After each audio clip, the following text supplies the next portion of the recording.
나는 이제 너희를 위하여 받는 괴로움을 기뻐하고 그리스도의 남은 고난을 그의 몸된 교회를 위하여 내 육체에 채우노라.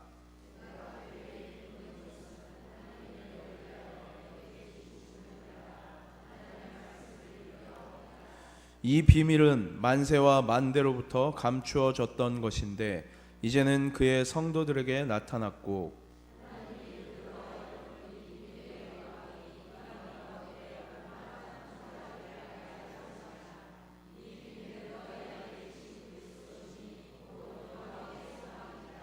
우리가 그를 전파하여 각 사람을 권하고 모든 지혜로 각 사람을 가르침은 각 사람을 그리스도 안에서 완전한 자로 세우려 함이니 이를 위하여 나도 내 속에서 능력으로 역사하시는 이의 역사를 따라 힘을 다하여 수고하노라.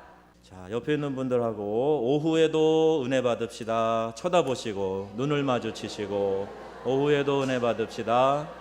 쳐다보고 눈을 마주치시고 인사하겠습니다. 참 우리 교회로서는 대단히 자랑스러운 일이지만 좀 한편으로는 참 마음 아프고 안타까운 일이 있는데 한국 교회들이 수요일 같이 이렇게 주중에 모이는 예배 참 약해졌다는 얘기예요. 또 주일 오후 같은 경우에도 몇 명 안 모여 이러는 분들이 목사님들이나 교우들 가운데 많이 있다는 겁니다. 우리 교회는 그래도 주일 오후에 이렇게 많이 모이셔서 함께 예배할 수 있어서 참 좋고 감사한데 또 우리만이 아니라 우리 더욱 모이기를 힘쓰고 또 이 지역의 교회들이 더욱 은혜 가운데 강건하게 세워지도록 여러분 기도하시기를 주님의 이름으로 부탁합니다. 마지막 때가 되면 모이기를 패하는 것이 습관처럼 되는 거예요.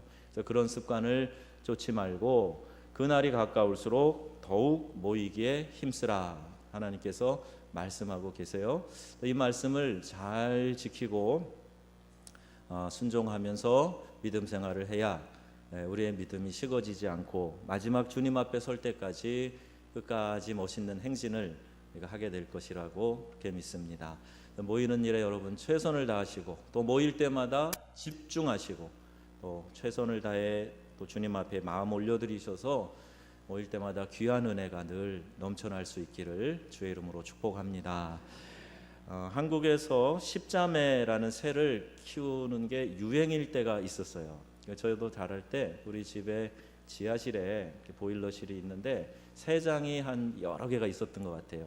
뭐 앵무새, 잉꼬 뭐 이런 것들 있는데 그 중에 문조 뭐 이런 거 있는데 십자매가 참 지금도 기억이 많이 납니다. 왜 그런가 그랬더니 이놈이 번식력이 좋아가지고 몇 마리 없이 시작을 했는데 갑자기 막 계속 늘어나는 거예요. 새장이 작을 정도로 늘어나서 이렇게 날아다니는 긴 새장을 해놓기도 하고 뭐 그래요. 그래도 숫자가 많이 늘어나니까 감당할 길이 없어가지고 아이고 이놈들을 그냥 하늘로 날려보내서 자유롭게 살게 해야 되겠다. 그리고 하늘로 날려보내면서 잘 살아라 그러는데 나중에 들어보니까 그렇게 날려보낸 놈들이 다 죽는데요. 왜 그런가 했더니 새장에서 나서 새장에서 자라가지고 이 밖에서 자연 생태계 속에서 살아갈 능력이 없는 거예요. 새장이 답답하다고 생각을 했는데 알고 보니까 그 새장이 결국 이 새를 보호하는 울타리였고 생명의 보호막이었던 것이고 비록 공간은 좁았지만 그 안에서 그들이 삶을 누릴 수 있었다. 이게 보호의 상징인 울타리였다는 겁니다. 이 아이들 문제로 고민하는 성도님들을 상담할 때가 종종 있어요. 너무나 자녀를 사랑하지만 자녀는 그 부모님의 마음을 이해하지 못하고 자꾸 삐뚤어진 방향으로 가는 겁니다. 부모님들이 안타까워하면서 고민하면서 자식 이야기를 할 때마다 자주 눈시울을 적셔요. 내 자식인데 내 속으로 난 놈들인데 어쩌면 이렇게 부모 마음을 모르고 마음을 아프게 하는지 모르겠다. 이제 그런 마음인 거죠. 저도 자녀 셋을 키우면서 부모로서 자식 교육을 하는 게 그렇게 쉬운 게 아니다 하는 것을 압니다. 공부해라, 일찍 일어나라, 싸우지 마라, 야채 많이 먹어라, 야 콩 좋다, 콩 많이 먹어라, 뭐 이런 얘기하고 운동해라. 다 좋은 얘기인데요. 정말 지겹게 말을 안 들어요. 좋다고 그러는 거는 골라서 더 안 하는 것 같습니다. 아프리카에 있을 때 간혹 이제 손님이 오셔서 선교사들 대접한다고 좋은 식당 같은데, 뭐 뷔페 식당 같은데 데려가면 평소보다 더 먹어야 되잖아요. 막 주워 먹어야 되잖아요. 평소에 우리가 못 사주는데 안 먹어요, 안 먹어. 그런데 가면 이상하게 뭐 사탕 같은 거 단 거 먹고 음료수 마시고 앉아 있고 밥을 안 먹는 거예요. 그래서 안타깝게 하고, 진짜 좋다는 것만 골라서 안 하는지 모르겠어, 이런 마음도 들었어요. 특히 사춘기에 지나는 자녀들, 부모님이 무슨 가르침을 주면 짜증으로 반응합니다. 아이의 포맷이 그래요. 부모님이 얘기하면 그냥 잔소리, 짜증나. 이게 이제 사춘기 아이들의 반응의 코드예요. 공부하기는 싫고 나가 놀고 싶고 뮤직 드라마 같은 거, 뭐 자극적인 게임, 오락, 이게 훨씬 더 재미있는데, 어떤 아이는요, 공부해라, 공부 안 하니? 숙제 다 했어? 그러면 그냥 경기를 일으키는, 노이로제 반응을 일으키는 거예요. 아니 그게 뭐 나쁜 말도 아닌데, 공부해라, 숙제했니? 그러면 그냥 탁 속에서부터 아이가 막 반응이 이상하게 나오는 거예요. 온 몸이 저리고 아파오는 그런 아이도 있다 그래요. 왜 집에서 공부하라 그래요? 왜 집에서 숙제하라 그래요? 막 그렇게. 저도 아내가 논문 썼어요? 논문 써요? 그러면 막 이 속에서 청소년기의 반항심이 막 올라오면서 그걸 쓰라고 한다고 써지나. 그래서 한국의 갈등, 통일의 걸림돌이 되는 갈등에 대한 거를 제가 좀 생각하고 책을 모으고 있는데요. 제가 미국에 잠깐 연구 교수로 있을 때 예일대학교 신과대학에서 공부를 할 기회가 있었어요. 거기서 가르치시던 교수님이 한 분 계시는데, 그 교수님을 저는 그때 그렇게 유명한 분인지 몰랐어요. 근데 한국에 와 보니까 좀 뒤늦게 몇 년 후에 알려지시긴 했지만 굉장히 유명한 분이시더라고요. 그래서 그분 책을 막 모으고 공부를 하면서 논문을 써야 되겠다. 그러다 보니까 이게 꿈이 너무 커가지고 진행이 잘 안 되는 거예요. 숭실대에서 기대함이 많은데 잘 못 쓰고 있어요. 그런데 그런 아픈 심정은 모르고 아내가 논문 썼어요? 잘 쓰고 있어요? 그러면요, 되게 힘들어요. 제발 그 얘기 좀 하지 말으라고. 그렇게 해요. 저도 아직 청소년에 반항하는 그런 마음이 제 안에 있는지 모르겠어요. 자, 그래서 부모님들이 하는 이야기, 목소리, 아이의 귀찮고 그 잔소리에 견디지 못해서 부모님과 싸우다가 아예 집을 뛰쳐나갔다. 한번 생각해 보세요. 그러면 어떻게 되겠습니까? 나를 구속하는 울타리 없어졌고 잔소리하는 부모님 가까이 안 계시고, 야, 살 것 같아, 홀가분하다, 이게 세상이지, 그러면서 마음껏 잘 즐길 거라고 생각이 되세요? 우리가 다 알잖아요. 그 어리석은 생각이죠. 금방 유혹의 손이 뻗쳐와서 이 아이를 어렵게 만들고 죄짓게 만들고 또 범죄하고 또 구속당하게 만들고, 그래서 결국에는 자유가 아니라 더 어려움을 끼치는 그런 속박에 빠져들게 된다. 그거 알게 되죠. 결국 철이 들고 나서야 나를 보호하고 가르쳤던 그 잔소리가 나에게 명약이었다. 이렇게 깨닫게 되는 거죠. 누구나 청소년기가 되면 반항의 시기, 질풍노도의 시기를 지나게 됩니다. 어린아이를 키우는 부모님들은 내 자식은 절대 속 안 썩일 거다라고 생각을 하시겠지요. 우리 지은혜 사모님 뚫어지게 쳐다보고 있는데 그렇게 혹시 생각하고 계시는지 모르겠어요. 그런데 착각은 자유입니다. 우리 교회에서 태어나서 처음 예배에 나오는 아기가 있으면 제가 이렇게 안고 축복 기도를 해줘요. 벌써 여러 명 했습니다. 그런데 그 아이를 보면 너무너무 예뻐요. 너무 사랑스럽고, 어쩌면 이 팔이 안으로 굽어서 그런가 우리 교회 아기들은 정말 다 잘생기고 예쁘게 생겼어요. 정말 그래요. 이 아이가 크면 기대가 된다. 정말 똘똘해 보인다. 아빠 엄마 어떻게 했어요? 아이가 입이 찢어질 정도로 하품을 하면요, 어쩌면 그 입이 그냥 이렇게 벌어져서 하품하는 게 그게 그렇게 예쁜 거예요. 아이가 무슨 짓을 해도 다 이뻐요. 방귀 껴도 예쁘고 완전 다 이뻐요. 근데 그 아이가, 제가 예언할게요, 참 신비롭고 경이롭게 생각이 되지만 아마 틀림없이 미운 5살 지나게 될 겁니다. 요새는 7살을 뭐라 그러는지 아세요? 제 얘기가 아닙니다. 제가 전에 한번 이 얘기 했더니 누가 목사님이 그런 얘기 했다고 막 그러셔서, 근데 다른 사람들이 그런 얘기 한다는 거예요. 7살은 때려 죽이고 싶은 7살이랍니다. 5살은 그냥 미운 5살. 그리고 반드시 이 아이도 질풍노도의 10대를 지나게 될 것입니다.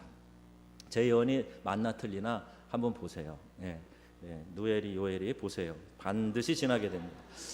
청소년 여러분, 꼭 한 가지를 잊지 마세요. 어느 공익 광고의 카피에서도 나왔는데, 오늘도 어머님의 잔소리가 나를 키웁니다, 이거예요.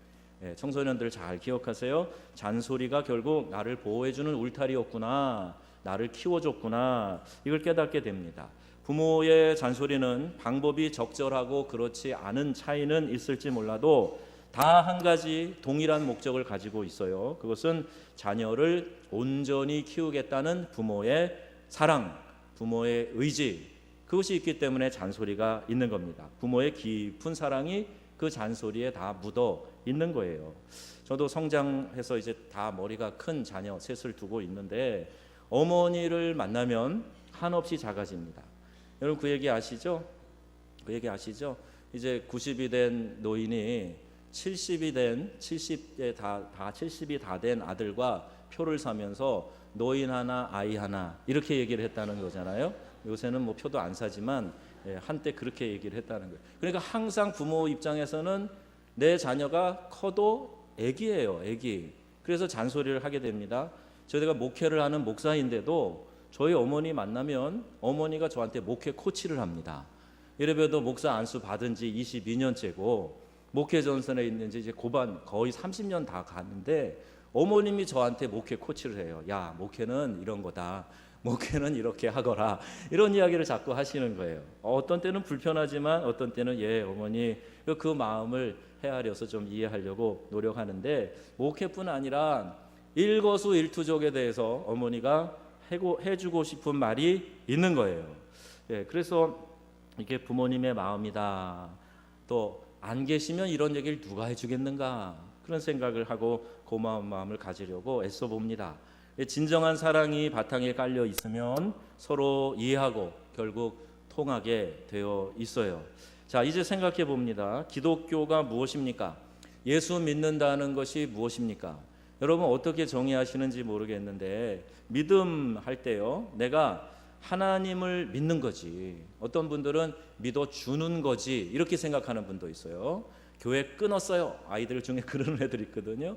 내가 믿어주는 거예요. 내가 그냥 믿어드릴게요.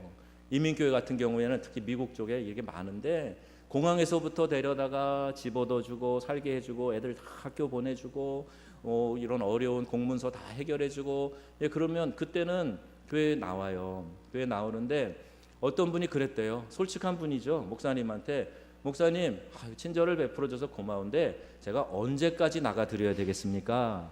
이렇게 물어보더라는 거예요. 그러니까 예수 믿는 것이 그냥 누군가의 도움, 친절 때문에, 관계 때문에 나가주고 믿어주는 거라고 생각하는데, 그렇지 않습니다. 내가 또 하나님을 믿고 사랑한다, 이것도 일면은 맞지만, 그러나 이걸로 온전한 믿음 생활이 안 돼요. 아이가 아빠 손을 잡고 있는 것과 같아요. 아이가 무슨 힘이 있어요? 지 넘어질 때 그 손 든든히 잡지 못하고 넘어지게 됩니다.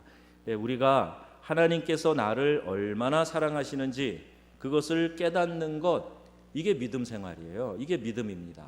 그러면 어른의 그 든든한 손으로 아이를 잡아주는 것처럼 하나님의 능력의 손이 나를 잡아줄 때, 그때 믿음 생활이 가능한 거예요. 내가 붙들고 있다고 생각하지 마세요. 금방 넘어집니다. 우리가 얼마나 변덕스러운 존재인데요. 오르락내리락 오르락내리락. 제가 일부에는 이 표현을 했는데, 갱년기 여성처럼 막 체온이 뜨거웠다 차가웠다 하는 것처럼 신앙도 뜨거웠다 차가웠다, 이걸 그냥 막 수시로 반복하는데 그러면 안 된다는 거예요. 내가 붙들고 있다고 생각하기 때문에 그래요. 여러분 주님의 능력의 손에 붙들림 받으시기를 축복합니다. 그래야 우리의 믿음이 변덕스럽지 않고 우리가 더욱 깊어지는 그런 믿음의 자리로 갈 수 있다는 거예요. 나의 존재, 나의 나됨, 나의 삶, 나의 모든 살아가는 일이 하나님의 큰 사랑 속에 있다. 이것을 내가 깨닫는 것, 이게 믿음 생활이라는 거예요. 예배를 드려도 감격스러운 거죠. 내가 오늘 새벽기도 한번 나가서 이렇게 하나 때웠다, 이게 아니에요. 나를 오늘 이 자리에 불러주신 하나님 감사합니다. 이 새벽에도 내 마음을 인도하셔서 예배 자리로 나오게 해주신 하나님 정말 감격스럽습니다. 나 같은 사람 불러주셔서 귀한 직분 맡겨주시고 이 일 감당하게 해주시니 감사합니다. 이런 마음, 하나님의 은혜와 사랑을 깨닫고 깨달아가는 마음, 이것이 믿음 생활이고, 그런 믿음의 자세를 가져야 우리가 계속해서 전진하는 믿음 갖게 된다는 거예요. 시편 기자가 고백하죠. 내가 새벽 날개를 치며 바다 끝에 가서 거주할지라도 거기에서도 주의 손이 나를 인도하시며 주의 오른손이 나를 붙드시리이다 그랬어요. 하나님의 능력의 오른손이 나를 붙들어 주신다. 바다 끝에 가 있든지 벼랑 끝에 서 있든지 어디에 있어도 하나님은 나를 사랑하시고 계신다, 이 말씀이에요. 이렇게 깨닫고 이렇게 계속 간증하고 이 사랑을 확인하며 사는 사람이 그리스도인이라는 겁니다. 저는 우리 교회에 간증이 풍성하기를 바랍니다. 우리가 자체적으로 잘 못하면요, 좋은 간증의 사람들을 좀 모셔다가 간증을 좀 많이 들었으면 좋겠어요. 저 부산에 수영로 교회라고 있어요. 교회가 많이 부흥했는데 이규현 목사님, 담임 목사님 호주에서 오셨고, 그 앞에 정필도 목사님, 아주 훌륭한 목사님이시죠. 이 목사님이 특히 앞에 정 목사님 목회하실 때 아주 주안점을 두셨던 게 있다는 거예요. 저는 이제 사석에서도 듣고 이규현 목사님도 유럽에서도 뵙고 그랬는데, 뭘 많이 하셨냐면 좋은 간증이 있는 사람들을 전국에서 섭외해서, 또 위주교회에서 섭외해서 좋은 간증이 있는 사람들을 모셔다가 하여튼 무조건 간증만 하게 하고, 간증만, 교인들한테 당신이 경험한 하나님 좋은 간증을 좀 해주세요. 그러니까 그런 간증이 막 들려지니까 성도들이 도전받고 나도 저렇게 살아야 되겠다, 나도 저런 간증을 좀 가져봤으면 좋겠다, 이러면서 막 믿음이 쑥쑥 자라더라는 거예요. 저도 그 얘기에 많이 공감을 했어요. 여러분, 우리가 하나님의 손에 붙들림 받고 그 능력 가운데 살아가면서 우리 안에도 이런 좋은 간증들이 쏟아져 나올 수 있기를 주의 이름으로 축복합니다. 성경은 하나님이 사랑이시다 그랬어요. 하나님의 사랑의 극치는 예수의 십자가 죽으심 가운데서 나타나는 거예요. 예수님께서 우리를 위하여 죽으심으로 하나님께서 우리에 대한 자기의 사랑을 확증하셨다, 로마서 5장 8절 말씀하고 있죠. 또 골로새서 1장 26절에 보면 인류를 위하여 만세와 만대로부터 감추었던 비밀, 그 비밀의 영광이 이방인들 가운데 얼마나 풍성한지를 알게 하심. 이 비밀은 너희 안에 계신 그리스도시니 곧 영광의 소망이시라 그랬습니다. 그리스도가 바로 우리의 신앙의 대상이고 우리의 영광의 소망이다 그랬어요. 교회에서 성경 공부를 하고 제자 훈련을 하면 혹 사람들이 이념 교육하는 줄 알아요. 정신 교육하는 줄 알아요. 어떤 분들은 목사님의 제자를 만들려고 그러나 보다, 이렇게 오해하는 분이 계세요. 그리스도의 제자를 만들고 영광의 소망이신 우리 주님을 더 배워서 닮아가게 하는 것이고, 우리의 신앙의 대상이신 주님이 우리에게 뭐라고 말씀하셨나 자세히 배우고 그 길을 순종하며 따라가는 그리스도 닮은 자들을 만들어 가는 거예요. 이게 훈련입니다. 그래서 오늘 우리가 교회에서 완전한 자로 세우는 이 사역에 대해서 이제 뚜껑을 열고 또 그 길로 들어가서 열심히 달려가려고 하는 것인데, 여러분 교회론을 좀 정확하게 아시면 좋겠어요. 예수님 믿는 성도들이 모인 공동체, 이걸 교회라고 합니다. 그리고 사명 공동체예요. 에클레시아라고 하는 이 교회는 사명을 부여받아서 하나님께서 불러 모아 주신 공동체를 교회라고 하는 거예요. 이 교회에서 행하는 일 가운데 가장 중요한 일이 뭔지 아세요? 교회에서 하는 일이 크게 두 가지예요. 크게 두 가지. 하나는 믿지 않는 사람들에게 복음을 전해서 예수 믿게 하는 것, 이게 교회의 첫 번째 사명이에요. 그럼 교회의 두 번째 사명은 뭘까요? 예수 믿은 사람이 더 잘 믿게 하는 것, 이게 교회의 두 번째 사명입니다. 그러니까 이 두 가지가 교회가 하는 그 모든 일의 종합적인 핵심이라는 거예요. 그러니까 예수 믿게 하는 일, 예수 믿는 사람 더 잘 믿게 하는 일. 그러니까 훈련하고 강화하는 이 사역이 성경에서 교회를 세우신 진짜 목적이다 하는 것을 우리가 깨달아 알아야 합니다.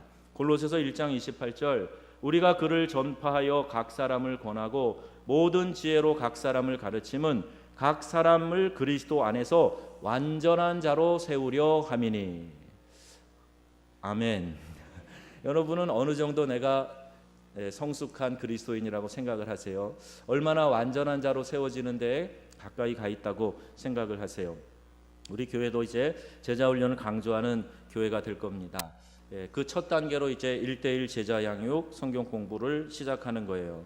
여기에 참여해서 말씀을 배우고 내가 또 다른 사람을 1대1로 지도해서 하는 이 사역이 전개되게 될 것인데, 우리 오늘 나와서 이렇게 특송해 주신 목자분들 얼마나 늠름해 보이고 좋습니까? 교구 책임을 맡은 교구장님, 청지기, 또 목자 이런 분들이 이 사역에 참여를 해야 돼요. 또 임직을 받을 사람들이, 교회의 직분은 이 사회의 계급적인 그런 호칭이 아니에요. 어떻게 하면 내가 그 직분을 잘 감당할 수 있을까? 자, 이것을 배우는 거, 이것이 제자 훈련의 중요한 목적입니다.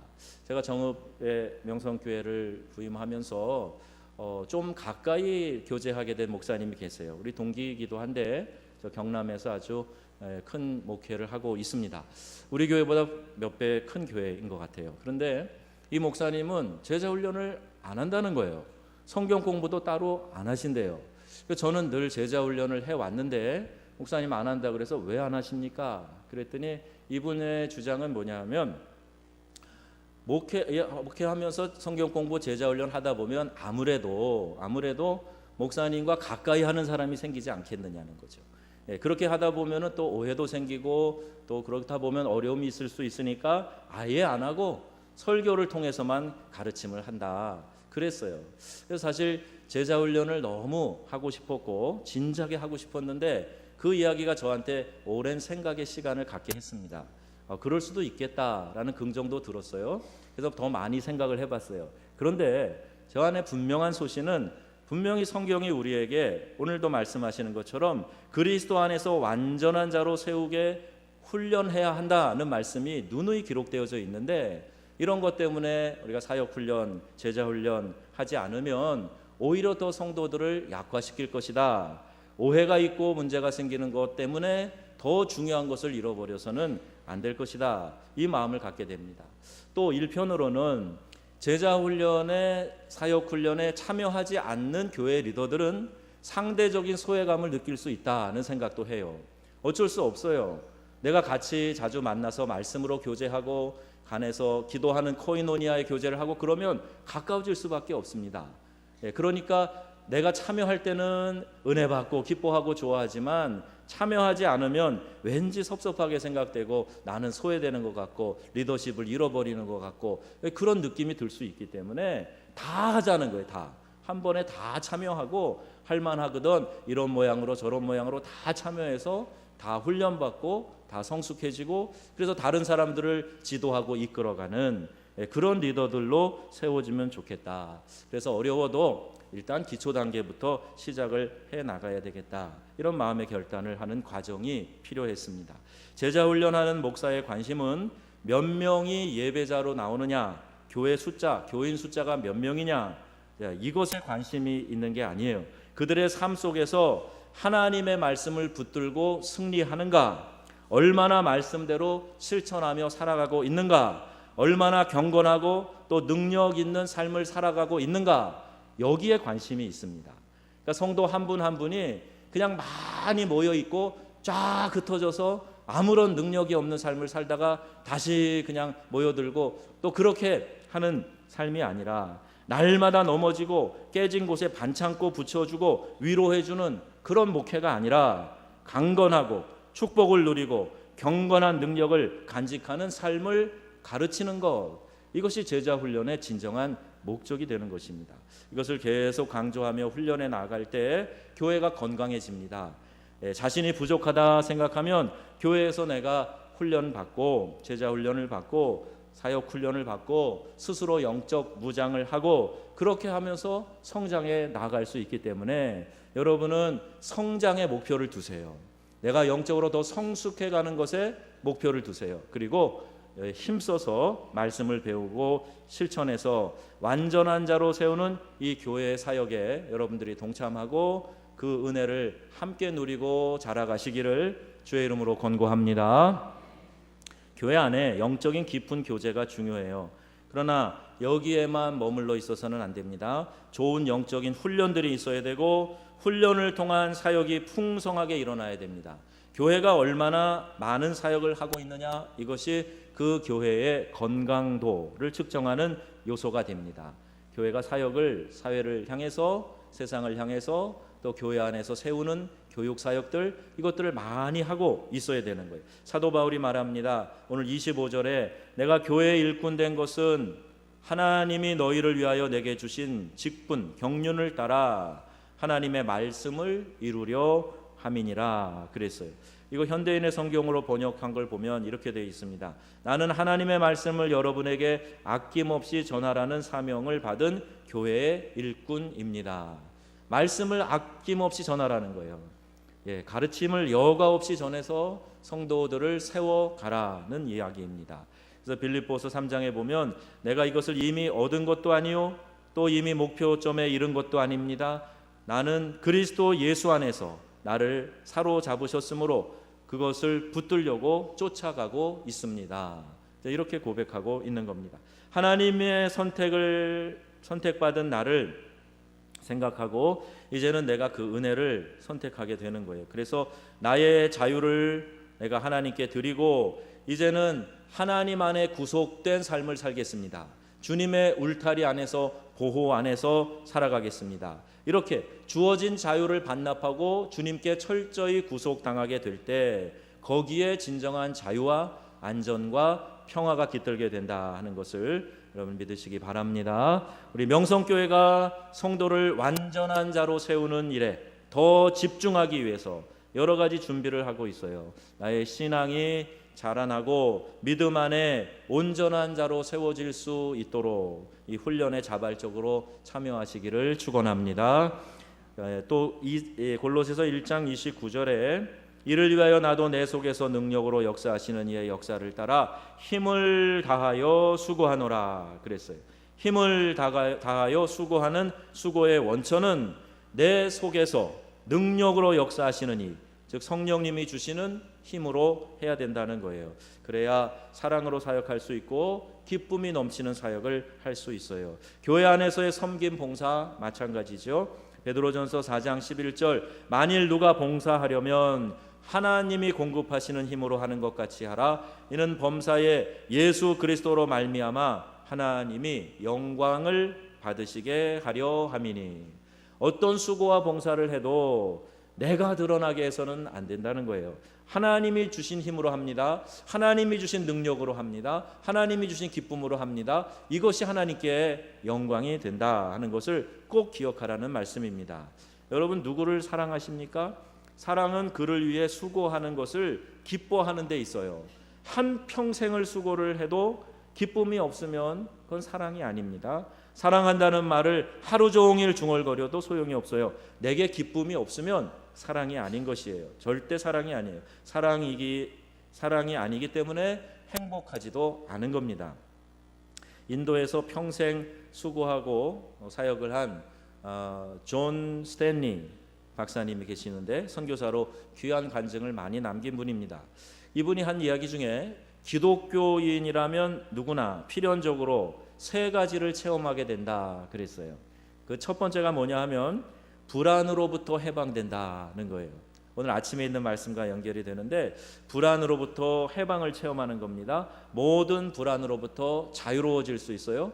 평강의 왕이신 예수님이 평안을 너희에게 끼치노니 곧 나의 평안을 너희에게 준다 말씀하셨기 때문에 불안을 몰아내고 우리 주님 주신 평안으로 채울 수 있다. 이게 그리스도인들이 갖는 첫 번째 특징이라는 거예요. 두 번째 체험은 이상하리만큼 마음이 기쁜 겁니다. 말로 표현할 수 없는 체험이죠. 성령 안에서 놀라운 기쁨이 그리스도인 안에 있는 거예요. 그래서 삶이 녹록지 않아도 이 마음속 깊은 곳에서 솟아나오는 기쁨, 조이의 기쁨이 이 안에서 일어나는 거예요. 그래서 이게 믿는 자들의 특징이구나.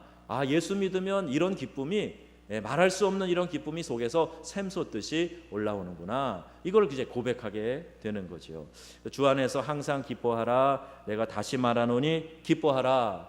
바울이 이 말씀을 할 때에도 기쁨의 원천이신 하나님이 너희들의 심령 속에서부터 기쁨을 일으켜 주실 것이니까 그 의지를 갖고 기뻐해봐라, 이렇게 말씀하시는 거예요.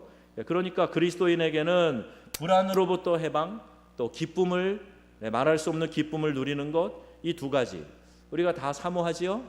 여러분 그러시길 바랍니다. 불안하지 마시고 기쁨이 충만하시길 바랍니다. 근데 세 번째 특징이 있다는 거예요. 세 번째 특징이 뭐냐면 누구나 할 거 없이 고난을 체험하게 된다 하는 겁니다. 자, 이 부분은 여러분이 아멘을 좀 안 하고 싶은 마음이 드실 수도 있어요. 신앙생활 할 때 잘 되는 일만 있는 게 아니에요. 열심히 믿으면 다 모든 일이 술술술술 풀려나가고 어려움이 하나도 없고 나는 고난 끝, 행복 시작, 이게 신앙, 기독교 신앙이 아니란 말입니다. 자꾸 어려운 일이 닥칠 수도 있어요. 왜 그런가? 이 스탠리 박사님이 깊은 영적인 체험을 통해서 고백하는 게 이거예요. 하나님은 고난을 통해 나로 하여금 끊지 못하는 것들을 끊게 하신다. 내가 게을러 빠져 있을 때 부지런하도록, 내가 정신 못 차리고 있을 때 순수한 마음을 가지도록 하나님께서 몸소 역사하시는 것이다. 이렇게 고난을 설명하고 있어요. 내게 닥치는 모든 고난에 아주 귀중한 신비로운 교육적 의미가 있다, 이것을 말합니다. 고난으로 말미암아 어떻게 돼요? 내가 더 성숙해지고 고난 덕분에 정말 더 중요한 것을 잃어버리지 않을 수 있게 된다 하는 거예요. 이게 바로 그리스도인이 체험하는 분명한 세 가지 체험 중에 한 가지라는 겁니다. 그래서 바울도 이야기하죠. 나는 이제 너희를 위하여 받는 괴로움을 기뻐하고 그리스도의 남은 고난을 그의 몸된 교회를 위해서 내 육체에 채우노라 그랬어요. 고난을 기뻐함으로 받아들이는 거예요. 이걸 통해서 내가 더 성숙해지고 다른 사람을 더 성숙하게 세워가고 하기 때문에 피하지 않고 받아들이고 오히려 그것을 기뻐하고 내 육체에 채운다 그랬어요. 주님을 사랑하기에 고난을 기뻐하는 것이고 희생을 즐기는 것이고 고난이 클수록 더 기뻐하는 것이고 주의 이름으로 당하는 고난이라면 그것은 최상의 영광으로 생각하는 것입니다. 여러분 이렇게 고백할 수 있는 자가 그리스도인, 즉 그리스도를 따르는 사람들이라는 것이에요. 그리스도의 이름으로 내가 손해를 보거나 핍박을 받는 것이 있다 그러면 더욱 기뻐할 수 있는 것입니다. 이것이 신앙이에요. 내게 돌아올 유익을 기대하고 눈에 보이는 유익이 없으면 하나님이 안 계신 것처럼 생각하거나 계시더라도 내게 무관심하다고 이렇게 오해해서는 안 됩니다. 이렇게 하나님께 삐친 그리스도인들이 얼마나 많은지 몰라요. 하나님 내 소원 안 들어주시고 내가 원하는 대로 안 해주시고 이렇게 불평하고 이렇게 오해하고 삐쳐 있는 거죠. 소원 안 들어주신다고 낙심하기 이전에 내가 이미 얼마나 큰 하나님의 사랑을 받았는가, 그 큰 하나님의 사랑을 내가 얼마나 누리고 있는가, 이미 받은 은혜를 한번 헤아려 보고 생각해 보시라는 겁니다. 하나님은요 알라딘의 요술 램프의 거인 요정이 아니에요. 우리와 인격적인 관계를 맺으시고 우리를 너무나 사랑하시는 우리의 좋으신 아버지이심을 믿으시기 바랍니다. 그냥 문질러서 나와가지고 주인님 뭘 해드릴까요? 그럼 그거 해주고 빨리 꺼져. 이게 알라딘 요술 램프의 포맷 아니에요. 우리 하나님 그런 분 아니십니다. 우리 하나님은 나와 인격적인 관계를 맺기 원하시는 분이시고 사랑하는 내 자녀를 위해서 하나님은 모든 것을 다, 심지어 사랑하는 예수 그리스도를, 독생자를 나를 위해서 이 땅에 보내주실 만큼 사랑하신 분이에요. 아들을 우리에게 주시니가 다른 모든 것을 우리에게 주시지 않겠느냐, 이게 하나님의 마음입니다. 그래서 우리가 그런 오해를 하지 말고요, 하나님이 나를 사랑하신다 하는 이 확신을 가지고 주님의 손에 든든히 붙들림 받으시기를 축복합니다. 베드로전서 4장 13절 오히려 너희가 그리스도의 고난에 참여하는 것으로 즐거워하라. 이는 그의 영광을 나타내실 때에 너희로 즐거워하고 기뻐하게 하려 함이니라. 이 말씀입니다. 여러분 성장을 하려면 성장통도 따라오게 되어 있어요. 성장을 하다 보면요 막 뼈가 쭉쭉쭉 자라날 때 막 뼈가 아파요. 관절도 쑤시고 아파요. 그게 내가 자라기 때문에 나타나는 현상입니다. 우리의 믿음도 마찬가지예요. 우리 교회도 마찬가지예요. 그럴 때 우리가 더욱 하나님께 가까이 가고 예수 믿는 사람들에게는 고난도 있고 또 기쁨도 있고 염려 불안은 다 떨쳐버릴 수 있고 이런 귀한 특징들이 있다 했으니 여러분 믿음으로 받아들이시고 영광의 소망이신 예수님 구주로 모시고 그 안에 완전한 자로 세움받아 자라가기를 위하여 힘쓰시고 말씀으로 훈련받으시고 그 말씀 안에서 계속해서 영적인 풍성함을 누려 가시기를 우리 주 예수님의 이름으로 축원합니다.